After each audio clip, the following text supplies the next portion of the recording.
Hey y'all, and welcome to FamilyPreneur, the podcast for family-first entrepreneurs building profitable and progressive businesses. If we haven't met yet, I'm your host, Meg Brunson, and my pronouns are she, her. Before we get started, I want to remind you that this podcast episode isn't going to change a thing in your business unless you take action. And the best way to follow through is by joining us inside of the FamilyPreneur Business Accelerator. It's where we work, win, celebrate, and grow together. Head over to familypreneur.co to join us today. All right, let's do this.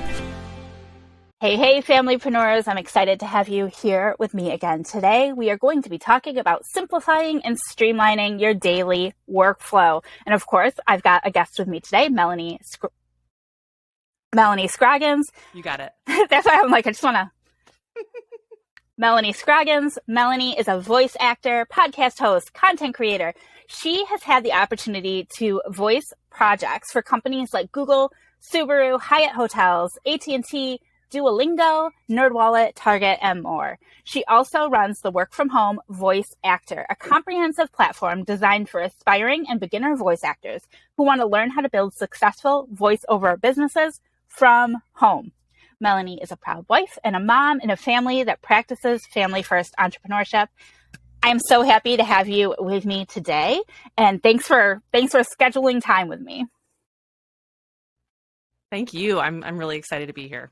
I am too. I want to dive right into this topic because as familypreneurs, as parents, and entrepreneurs, there are always 50 million things requiring our attention between business, your own life, your kids, your family, your spouse, whatever it is. You're being pulled in a million directions. And so simplifying and streamlining anything is helpful, right? So we can't, obviously there's little we can do about those emergency situations that pop up, but the normal day-to-day stuff, the easier we can make that, the better. So what's the first thing we need to do when we're feeling overwhelmed and ready to start simplifying and streamlining? Yeah. So this is a question I literally ask myself almost every day is like, okay, where am I at? Where can I start? Like, how do we kind of get this ball rolling, right? And this is a concept, really it's a concept, it's a theory that we're kind of working on in our own lives. My husband designed it, and so we've been implementing it in my business. So the first thing I will say is that there needs to be an understanding, and this is something I talked to with Dr. Donna Ballard of UT Austin a few years ago. She was on a podcast that I had back then, and we were talking about time. And one thing that she kept saying over and over again, she studies time. She's a PhD in chronemics, which is the study of time. So she does time all the time. So she would say, time is a construct. It's something that we create. Your definition of time is not my definition of time. And I think very similarly to how we work as entrepreneurs is that my schedule is not going to look like your schedule. And we specifically work for ourselves, at least a lot of us, because we don't want to work 9 to 5. We don't want to work at an office. We don't want someone telling us when or where or how we have to do something. We want to be the ones to create that. And so one of the biggest, not pitfalls, but sometimes I guess, issues that arises is this idea of, what do I do with my time? How do I take control of that time when I'm able to actually get away and do my work, or however that's set up for each individual, anyone who's listening? And then what do I do if I can't quite seem to, like, what if I don't feel organized? Like, basically, how do I organize my time and get what I need done in a timely manner? I mean, it all comes back to, okay, time, and our time is so precious, and it's something that is a limited resource in each day. We only have 24 hours, and a lot of that time is spent sleeping and trying to do other things that aren't work, right? That's kind of the idea, is like, especially as family first entrepreneurs, which I credit you to finally helping me define that for who I am and how we run our business, family first. So for those of us who are doing that, it is even more important that we look at the time that's set out in front of us while we're working and say, okay, and like Dr. Donna Ballard would say, is don't think of work-life balance, think of it as alignment. So the first thing is to think of, okay, How can I get myself aligned to this day, this moment, and get done what I need done? So that's a very long-winded way of saying the mindset piece is probably the most important and definitely what we need to start with when we kind of step into that moment of, all right, I'm ready to accomplish what I'm here to do today, and then I'm getting out, right? That's very much how I approach my business. And I love that you brought up balance versus alignment. I'm big on redefining balance. So like I use that word all the time, but I also make it clear that balance does not mean 50-50. Mm-hmm. That's not balance in my life. It may be balance in someone else's life, but that's not balance in my life. I don't know who. So for me, that feeling of balance is more of a feeling and not like what you would actually see if you were looking at a scales being balanced. And balance for me is disproportionate amounts of time with my family. And part of the way I do that is by blending family and business together. The fact that I'm recording, yes, I'm away from my family right now, but I mean, they're just in the other room having quiet time while I do this. And then when I'm not being recorded on a call, they're next to me coloring a book or dancing to the Encanto soundtrack or whatever it is that we're doing. We're able to blend it together in a way that makes sense for us. But also, like you talked about, it's not going to look the same for everybody, and that's okay. We have to stop comparing ourselves to other people, right? Like get ideas from other people, but you gotta do your own thing. You got to do your own thing. And that's a really good point. And this is something that I kind of wanted to bring up later, but I think that was a great segue. One of the things that I personally, and I know is a huge hurdle to a lot of people, is social media. So how do we use it? How do we make it work and not work against us? And there is a super fine line. And like we're talking about balance or alignment, that's different for everyone, right? Mm-hmm. How big is that line? What does it look like? How much I can't handle very much. That's what I've learned. I cannot handle very much, whether it's input or trying to create and post. I'm pretty bad about it. And so I try to eliminate the amount of time I'm there because it doesn't fit into a lot of what we'll talk about today for my business. Can I utilize it? Does it help in some way? Sure. But because it's not a driving force of my business, it doesn't get a front seat. And I have to be very aware of that. So yeah, anyway, that's one of those things that I've noticed, that if I'm not aware of it and I don't go into it thinking, is this a tool? Am I using it like the tool I've decided it is? If not, it could be controlling me. So that's a hard one. And I've mentioned this before. One of my favorite things I have is a Google Chrome extension that blocks the newsfeed. Yeah. So I can still, because for me, social media is my business. Like I have to be on, I probably spend 6 to 8 hours a day on social media. And I know how awful that sounds, but marketing. Once you understand that I'm in the marketing space and specifically like that's where I have to be. But if I don't have that, absolutely blocker, that blinder on, then I'll just get stuck and sucked into the vortex of scrolling forever. But with that, and I can turn it off. It's designed to do that. Right. And I can turn it off in time segments. So I can say, I am curious what's going on. So I can turn it off for 10 minutes or 30 minutes. And then it gives me that time to scroll. And then it goes blank and forces me to go back in and do some other work. So I love that there are tools like that too. Like once you identify what the problem areas are, or, you can find tools that'll help you focus. Because I don't have the willpower to do it myself. Yeah. And I would say most of us don't. And that's why, especially when we're talking about time and like simplifying to streamline our workflow essentially today, that's all it is figuring out what works for us. And then even before that, pulling back and saying, okay, what's important? What do I need to do? What am I actually trying to accomplish? And then how do I make that happen each day? And then really getting rid of the fluff, being honest with ourselves, saying what is filler? What is busy work, right? And unfortunately, with the generality of work, kind of, at least here in the US, with, again, the 9 to 5, the office, whatever that looks like for most of the population, it's so ingrained in us. Mm-hmm. I mean, I'm still struggling with it, to be totally honest. And I've been a full-time entrepreneur for 3 years from home. So it's a daily struggle to figure out what you're saying of here's this tool, and then utilizing the tool to the best we can that helps us with what we're actually trying to accomplish.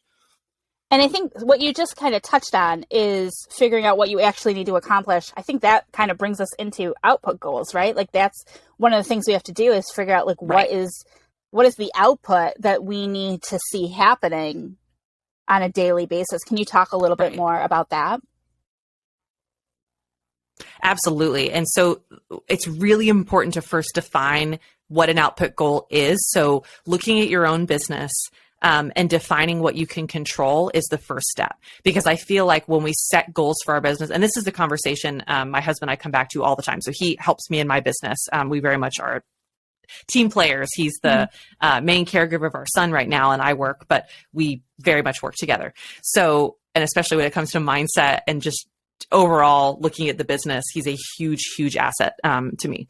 And one of the things that we always talk about is, okay, what can we control, right? I can't control how much money I make this quarter. I can't control how much money I make this year, right? But I can do my best to put my foot forward and say, but I have this data, and I keep track of a bunch of different, points in my business, and everyone should. I would highly encourage people, if you're not already kind of keeping track of what's bringing in money, sit with yourself and say, okay, what actually made me money the last few months, the last year? And that's not the only key indicator of success, but for us to be able to live our lives the way we want to, it's important for sure. Mm-hmm. So as an output goal, I wouldn't say I want to make $20,000 because I have no control over that unless I go and steal $20,000, right? I mean, truly, that's the only way that would even happen. Or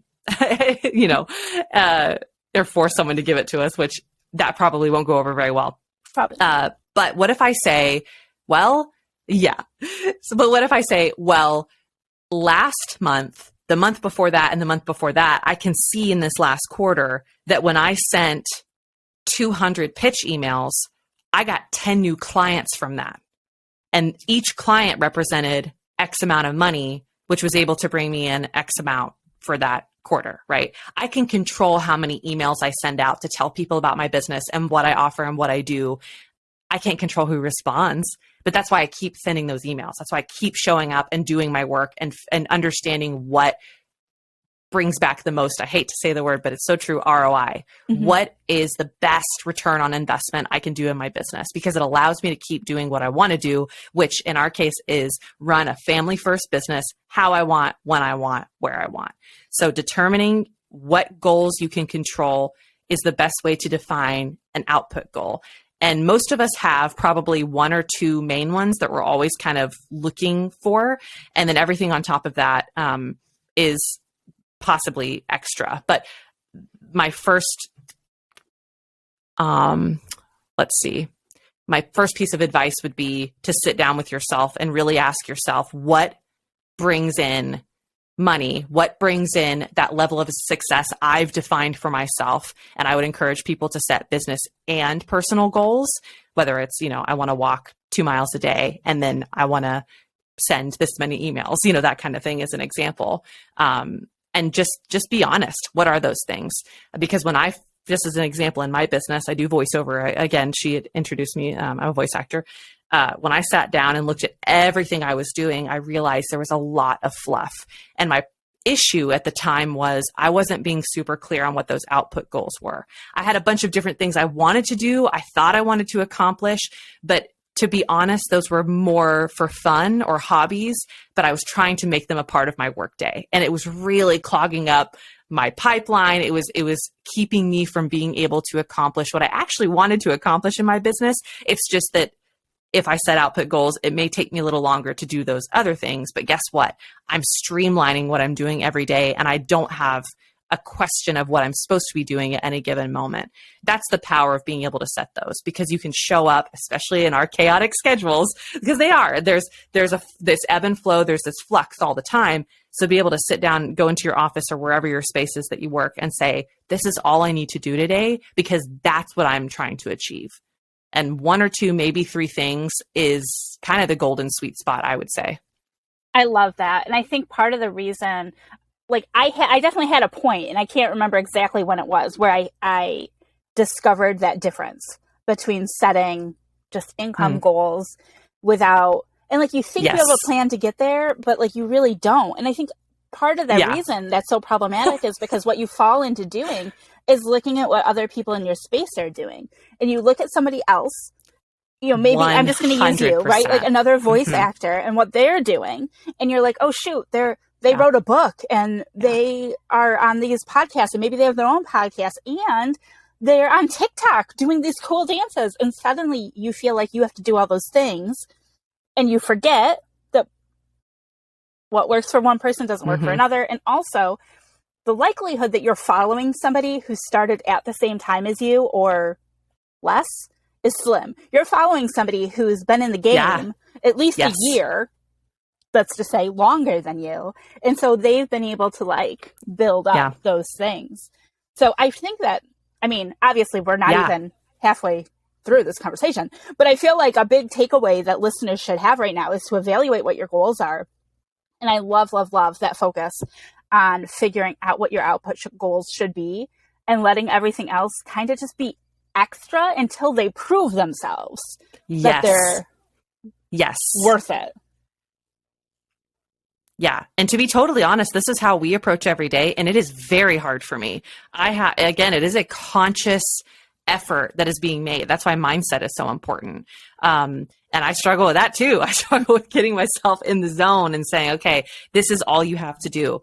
But to be honest, it gives each of us so much grace and freedom, because if we look at our output goals and if we can remind ourselves of what that is, and then, we'll get into kind of the next couple pieces here of how to do that. If I just see what it is I need to do for the day and there's only 1 or 2 or 3 things, that's pretty empowering. Because then all of a sudden, all that chaos, those hundreds of things that are floating in our head at any given time can be reduced down to a few things. And then we can remind ourselves, that's right. That's all I have to do today. That's powerful. Yeah. Now, do you happen to have, like off the top of your head, I hate to put people on that, like fast, but do you happen to have an output goal related to family that you can share? I feel like it's easy with business to think, like you used the email example. Absolutely. But with family, do you have an example? I feel like I have something in my head that might fit, but I don't know if it actually does. Sure. So that's interesting you say that, because when I was creating the kind of activity that I have for your audience, I did put an example of business and life on their family. But one of the things personally for me would be, just as an example, in the evenings, phone goes away, email goes away, whatever the case may be. And this isn't so much of like a number thing, but of when I'm done with work, one of my goals for the day is I'm going to have dinner with my family. We're going to have all evening together, and there's not going to be even a chance that work blends in, unless there's some outlying circumstance and it's already been planned. That phone goes away, and then it's purely family time, which I think is pretty normal for most people. I would like to think that people who have 9-to-5 jobs also do that, where they get home and it's like they're home, they spend time with their family. But when we work from home, that's still a struggle too, because it's like, well, I've got things I could do. That's one of my taglines. My husband always asks me, well, what else do you have to do today? I was like, well, I can do 100 things, but I'm not going to do any of them. Right. We're done. I did my main things. I'm done. So that's one of mine. And then another personal life one, just as an example, if this helps listeners kind of relate it to their lives, is one of the new things I'm doing is around lunchtime or after lunchtime, I go and walk for 30 minutes. So I get outside, whatever. I need to be moving my body for 30 minutes. I'm currently 7 months postpartum, and that has been a very difficult one to kind of get back into. And so I've made it a priority to say, okay, this is really important to me.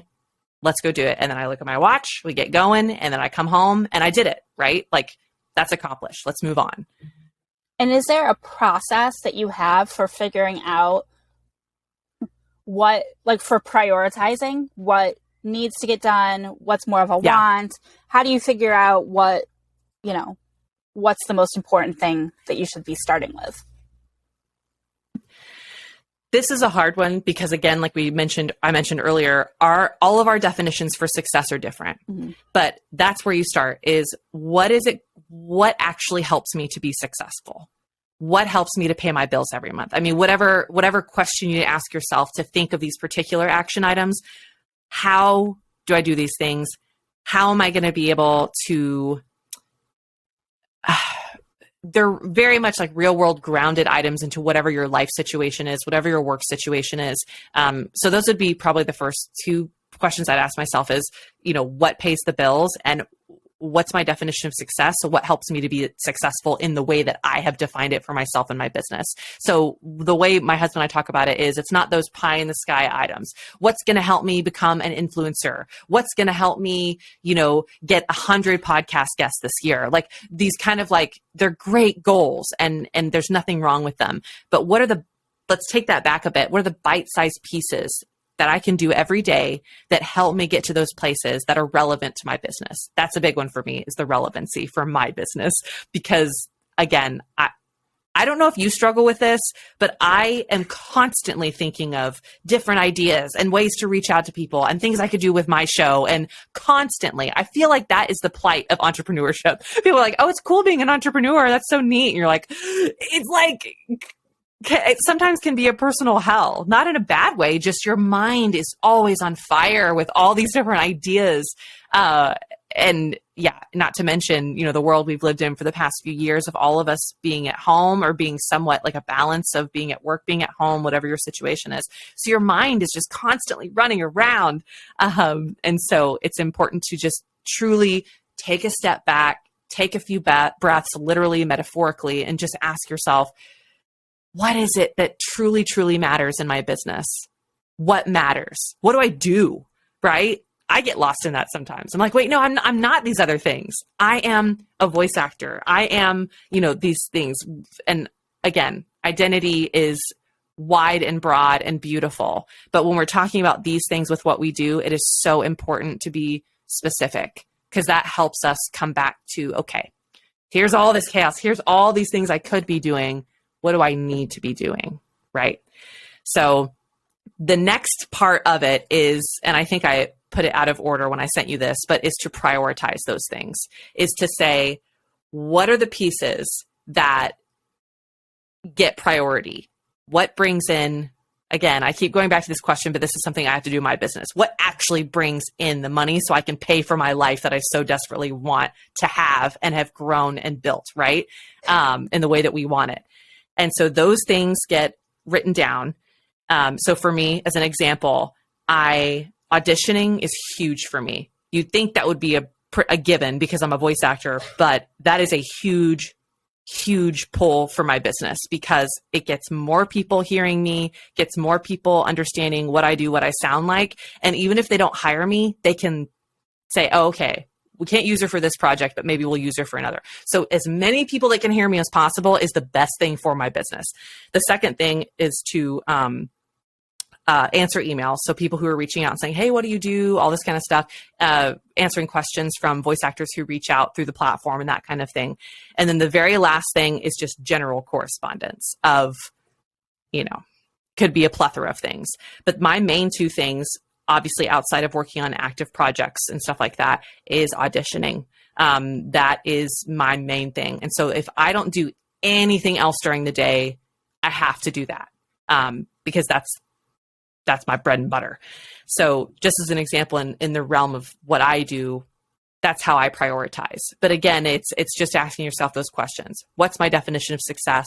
How can I keep showing up and doing that thing to help me be even more successful? And then the money piece, that's something I constantly have to come back to is, okay, and it's more of a mindset shift. It's more of what's actually making me money, because if I'm not spending time doing those things, there's a really good chance I'm falling outside of my priorities and I'm wasting my time. And that's the worst place you can be in, especially when you're trying to work so hard to, the word maximize isn't my favorite, but truly maximize your time and make it work for you so you can get back to your life, right? And this is life. We talked about work and life, but to be able to get out there and to be able to spend time, that's what we really want to do. Mm-hmm. That's at the heart of family first entrepreneurship. So that's kind of why I make that distinction. And there's so much surrounding like money. It's like you hate to make everything about money. And I know that I already know, it's because we're the same. And most of the people listening are in the same boat where it's like, we're really not entrepreneurs because we want to be the next Bezos or whatever. Like we're not in it to be the next Zuckerberg, to be a billionaire, that's not why we're here. We're here to help people. But the problem is you need money to help people. You need money. Exactly. We got to feed our kids. We got to feed ourselves. We have to buy systems and things stuff to serve our people. Tools, like we talked about. And so there is, I feel like it's like that little bit needs to be said that like we are people first. We put people before profits. We are not going to take a trip to space when we could solve world hunger. Like we're the world hunger people, not the trip to space people, but we still need to make money. And so I think that really is a problem that I feel like I've fallen into before. I think most people, where they're like, oh shoot, I'm helping all these people, but I'm not making money. And so it's like, you have to prioritize that stuff. You can also do like philanthropic things, but you can't let philanthropy and kindness and stuff take over and not do what you need to do to make money. And like, just as an alternate, like I don't need to do auditions. But like for me, sending those emails, posting content, getting my podcast out, like getting out solo content, not just interview content, because it's different. So it's like figuring out what it is, but I don't need to do all of those things at once. I need to figure out, what is the income goals that I have? What are the services or products that I'm focused on selling? And then what does that customer journey look like? What can I do to actually keep people flowing through there? So hopefully between those two examples, people are really clear on that. And I loved your family example of putting the phone away. I feel like that's something that we struggle with in this house, and it probably shouldn't be as big of a struggle as it is. No, we constantly struggle with that. I feel like that, again, I talk about all these plights, but it's just a reality that we have. And frankly, it just exhausts me to even think about it because it's so hard. It literally almost is a part of our beings now, which is unfortunate.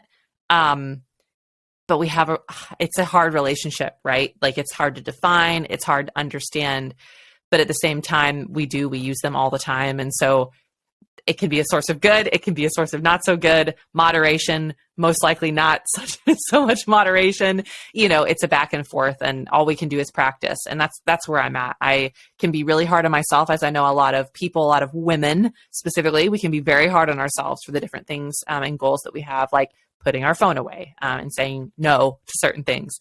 It's a practice. And with everything we're talking about, just giving ourselves grace is a big, big deal. I'm going to say that again. I feel like that's my biggest. Got to give me grace, give myself grace, give other people grace. I feel like we've really gone over some really meaty action steps. It's going to be like one of those things you might have to go back and listen to it again in order to get it all straight, jot it all down. But I know you also have a resource that you put together. Can you talk a little bit about that and how that resource will support this episode? One of the things that I've done to make it as simple as possible, because again, I'm all about simplifying, or at least I'm trying to be about simplifying, is I've gone back through and kind of outlined the steps of what we're talking about, or at least the steps that we take here in my house, my business, to be able to make these things a reality or start practicing them. And I've defined what we talked about. So I've gone over kind of these examples again and given you real life examples of what this could possibly look like in your life and business. Then from there, I have different sheets that are about each of those topics. So as you're going through brainstorming what your output goals are, brainstorming how you would categorize what you need to do, brainstorming at the very end your priorities. And one thing that I forgot that I'm going to add in, which we literally do here, I've got it on my board, is I take note cards and I write out my priorities, my daily tasks, and I number them based on the priority order, and I put them up. And so it's a reference. It's, I think, helpful too when you're first getting going, of just a physical reminder when you can look over at your board or sticky note on your computer, wherever you are, that kind of helps you as your kind of grounding center where you're working, your command central, is to look at it and say, okay, I've done that today. Okay, I didn't have any jobs today, or whatever the case may be. And you kind of move on to the next step. That has been extremely helpful for me. And so I'll put that in there as well. But to define it, and then they can define it. Listeners, you can define it for yourself. And then from there, putting it in action in a physical way that works best for you. I love that. And I'm a big Trello user. I use Trello for my daily checklist. Yeah. And then I love, yes, like it's got to say something about perfectly. me, but I love being able to like check it off and it's gone. Check it off and it's gone. You know what 100%. I mean? Like we use an app called Todoist. Okay. I've heard of that. Yeah. Yeah. I really enjoy it. We both use it, and you can put like shared projects on there. So if I have a shared something like a honey-do list, essentially, that we each need to be aware of, or like this call, for instance, is on our list just to let him know, hey, during this time, I need you to watch baby, that kind of thing. And so that's a really helpful one as well. And I feel like Trello is extremely helpful as well. So there are tools that you don't have to use as a physical, note card or a sticky note reminder. But yeah, whatever way it takes for you to feel successful in what you're trying to accomplish, that's the way to go for sure. Like we've talked about, no comparison, no, this is how they do it. What works for you? And maybe it takes a little bit. Maybe you're like, Sure. I did the note card thing and I forget they're there. But you know what? I downloaded Trello and I really like it. Or I tell so-and-so as my business buddy or my entrepreneurial, counterpart to remind me in our weekly meetings or whatever that looks like. It can take on many different forms. The whole point is to design something that works best for you. And I started with using just my Google Calendar and putting reminders every day. But then that got, for me, that got overwhelming. And then I discovered Trello. And like you Sure. with Todoist, did I say it right? Yeah. Yeah, with Todoist, that app, yes. I've pulled my husband onto Trello. We have a home management board. And so Awesome. One of the ways that we use that so is great. that he makes the shopping list and then I go do the shopping. And so he'll let me know the shopping list is on Trello. I love that. And it's so silly, but I feel like it really makes it so much easier. I can check off my little list. I have a card that breaks it up by what department it is in the grocery store. And I feel like you find those little That's amazing. tips and tricks that help streamline simple things like getting food to feed your family. Yep. But if that can save us 10 minutes a day, that's 10 minutes a day. Absolutely. Well, and really more than that, it's how you are able to feel about it, because then not all of the responsibility is on you. You don't have the responsibility to make the list and go get it. That's something we very much struggle with, because I have this control freak nature about the list. And so I'm like, well, I'll do the list and then I'll go get it. Don't worry. I can, and it's like, okay, no, I need to be better about allowing for the different parts, because we're a team. So I love hearing that. That's actually a really good, insight and encouragement for me. So thank you. Awesome. Well, I will put the link for all the things. I'll put a link for Trello and Todoist in there in case you're looking for an app or program that will help you with this process. The link for the freebie from Melanie will be in there as well. And then, before we go, where is the best place for people to connect with you? Whether it's on social media or your website, how do you want people to connect with you? Yeah. So I am on Instagram at Melanie Scroggins VO, voiceover VO. So feel free to just go there. I'd love to see kind of what everyone else is doing, where you're from, what you're up to.